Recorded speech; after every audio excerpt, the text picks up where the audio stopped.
Yeah, again, I don't know why every time we play LSU, it gets crazier and crazier and crazier, but that seems to be the trend. And again, I wish we came out on top for our fans, for our players. Just not meant to be sometimes, and it wasn't meant to be for us today. I can't wait to watch our team go play in a regional, and hopefully a super regional, and hopefully Omaha after that, because obviously if anybody did believe that we were capable of that before this week, I think we passed the eye test. We're one of the best teams in the country. We're not perfect. We had some self-inflicted errors in both LSU games that have to be shored up, but they will be. And as I said, I can't wait to watch this team play a regional. Questions first for Parker, please, if you'd raise your hand. In the back left. Parker is a veteran kind of representing the infield. It was a tough day out there for you guys in general defensively and really a tournament. How do y'all go about tightening up defensively over the course of the week? Yeah, we just get back to work. I got a ton of confidence in everybody out there. Those are my brothers, and I know they're going to do a better job, and I know we're going to work at it and keep getting better. Next one for Parker, please. In the front row, on the right. Parker, Steve Robertson with Gene's Page 247 Sports. You play 35-plus games against these guys all year in this conference, and some are ball together, but now everybody's going to a regional. There's a fraternity that we're not a part of, but you guys are. What's it like now when you see your competitors go play in a regional? Is there an esprit de corps where you guys kind of cheer for each other and cheer for the SEC? I mean, I think we're just focused on us and growing as a team. I think we're just focused on getting better and how we can improve and how we can win our next game. All right, second row center. Jordan K with the State. Parker, you were at the plate during that crazy play at the 10th. Can you take us through your vantage point and, you know, the kind of craziness of that 20 minutes? Yeah, to be honest, I was just up there trying to put a ball in play and score a run. I saw Blake barreling down the line, third base. Wasn't really sure what was going on. I kind of just try to let the umpires officiate the game because I know they're really good at their jobs. So I'm just trying to compete the best I can. All right, second row center as well. Parker, Koki Riley with The Advocate. Have you ever seen anything quite that, I guess, confusing, nuts? Like how do you sort of try to deal with that as a player? Yeah, I've played 5 years college baseball and I haven't really seen anything to that scale. But I mean, it worked out in our favor, and we were just focused on getting back on the field and stopping them from scoring. Front row on the left. Cole, GamecockScoop.com. Parker, you played 5 games here this week. Do you have kind of a big picture or an overarching takeaway for this team coming out of it, going into a regional next weekend? Yeah, this team's tough. We really enjoy playing with each other. We got a lot of love for each other, and we got a lot of heart too. And I know these guys are going to fight until the very last out of the season, and I'm very proud of how this team's came together and how we've played this past week. And I think it's going to give us a lot of confidence going to the regional. Any more for Parker? If not, congratulations on your play this week, and thanks for your time. Thank you. Thanks, Parker. All right. If there are questions for Coach, please raise your hand. In the back left. Coach Alfred Esmond, Southeastern 14. Talk about the overall run y'all had this week, regardless of the result today. It was very impressive. Talk about how it was for you and your team, and going forward, how it's going to help you. Yeah, we loved it. I mean, again, it's the greatest conference in America. It's the greatest players in America. It's the greatest coaches in America. I'll say it's the greatest umpires in America. It's the best of everything. It's the best. Like this stadium and what this town does for this week is incredible. I haven't had anything that reminds me of the Omaha experiences that I've had, anything more than what is put on this week. It's everything that everybody that's in baseball wants to be a part of, and it's tremendous. And it was tremendous for me to watch our team. It's hard to think that you can have significant growth on a team this late in the season, but we did. We did, because there were so many different challenging situations that our kids will be able to learn from. We were able to put so many young guys in situations through thick and thin, through good and bad. They're going to be better because of it.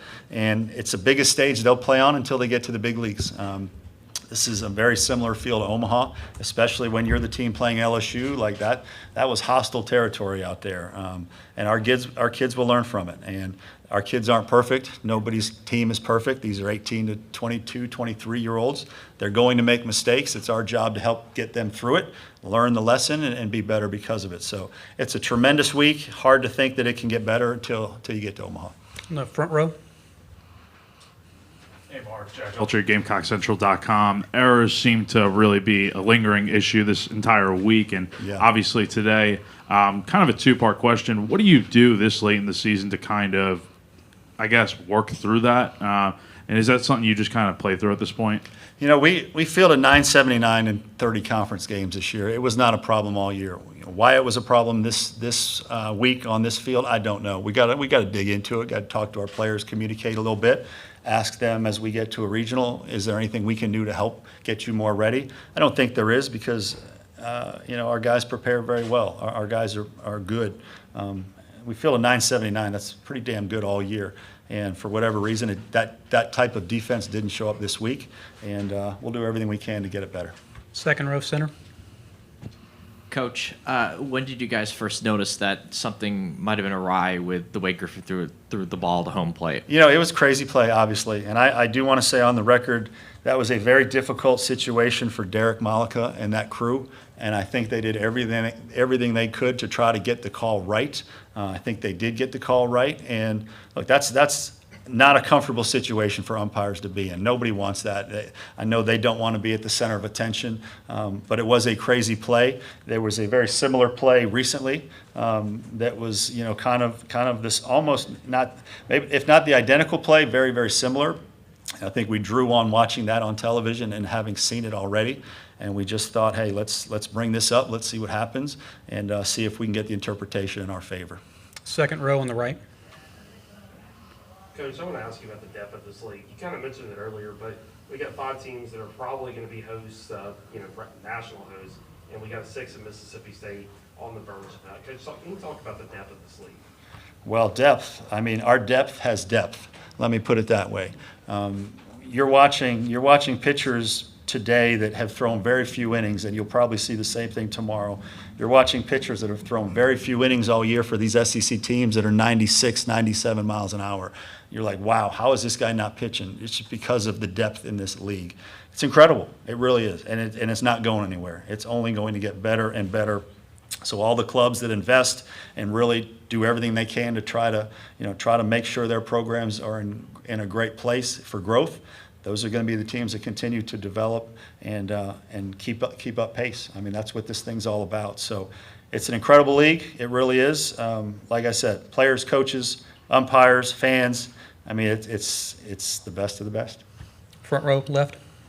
Same question as for Parker. Do you have one or maybe 2 takeaways or some of the overall 5 games you played here before you get a week off for the NCAA tournament? Takeaways, couldn't be prouder of my guys. Couldn't be prouder of how they handle. I struggle to use the word adversity. Adversity is not, you don't get adversity on a baseball field unless you get injured. Adversity is health problems. Adversity is those types of things. We had failure to deal with this week, but every team has.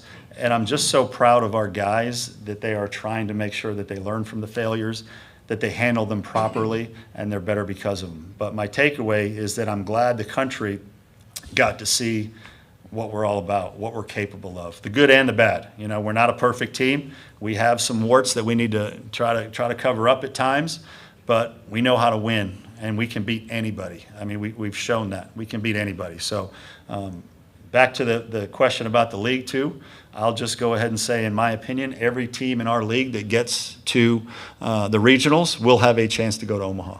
I don't think there's any question about that. So it's going to be a matter of who gets good draws, who's in a spot where they're playing hot against teams that maybe are not quite as hot. But every team in our league that gets to a regional will have a chance to go to Omaha. All right, fourth row on the right side. Thank you. Phil Korn, Blue Sports Talk Media Network. I got 3 short ones for you. 3, no. 2 is your limit, Phil. 2 is absolutely your limit. You got unless you borrow one from somebody else, which I don't think anybody will be willing. I know John's not willing to do that. Was Jackson stealing on his own? I'm not going to give you the secrets of that play because we might want to pull it out in the future. So I'm just going to leave it at that. Sorry. And when you approached the umpires, were you approaching about the interference or the ball or a combination of both? You know, you just, when you go out there, you know, I talked to Derek, and again, I think Derek handled that situation of chaos about as good as you could possibly handle it. It took longer than we all wanted, but I think their goal was to try to get it right. When you go out there for a situation like that, you know there's a million different things that might lead to something that goes in your favor. Did he step off or did he stay on the rubber? Did the catcher come out in front of home plate? All those things. You just, sometimes you roll the dice and you know it might go our way. And there are certain times you're very confident that it will, but you just hope that the interpretation is in your favor. All right, we have time for two. And on Casas? I'm sorry. Yeah, Casas, no positive news on Casas yet. It is a handmade issue, and so we're just going to have to continue to see what the doctors and him come up with, and our athletic trainer, Corey Barton, who does a good job. Just going to have to see if they can come up with anything that might allow him to play. Two more, back left. Did Eli Jones get hurt covering the bag? No. Okay. No, he came out just in the interest of, again, making sure that all of our pitchers were not overextended this week so that they're ready to go next week. Yeah, and from a pitching standpoint, what did you learn about playing so many games in such a short period of time, about your pitching staff and how to handle them with a regional format coming up? Yeah, I mean, I hope we don't have to play 5 straight games next week. But we had a lot of kids step up. Sam Simpson pitched for the first time in a long time today, and I thought he handled himself well. Eli got us out of a big jam. Matthew Becker had a couple decent outings this weekend. You know, Garrett gave up that home run at the end, but he's one of our guys, and that will not change. I thought Roman Kimball really represented himself well today and had poise and gave us a chance to win. Even at the box score, you know, it's hard to imagine he gave up 4 earned runs.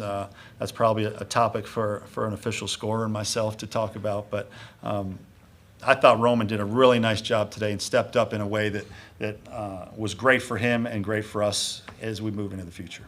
Last one, front and center. Yeah, I think John basically just asked my question right there, but I'll kind of expand on it a little bit. You know, with the regionals coming up next week, and like you said, with playing potentially 5 games next week, is there anything from this week that you feel like you would, if you could go back and change it, would you, or would you kind of just go with the same thing that you did with this week? No, look, you have to make decisions in the moment. You have to live with the results, and then you move on to the next one. So whether it's who you're playing, who's coming in to pitch, do you bunt, do you hit and run, where do you shade your guys, like you have to make decisions in the moment that are based on information you have, and then you live with the results. Baseball, Augie Garrido said it a long time ago, and it's no truer words have ever been spoken. This game was designed to break your heart, and it broke our heart today again. But it also, if you survive it, if you thrive in it, it will make you such a better person moving forward. So, look, it broke our heart a little bit this week, but we also played a lot of great baseball. I mean, we're one of the last 4 teams standing here. Our kids have nothing to hang their heads about. All right, congratulations on a great week. Good luck. Thank you. Thank you, everybody.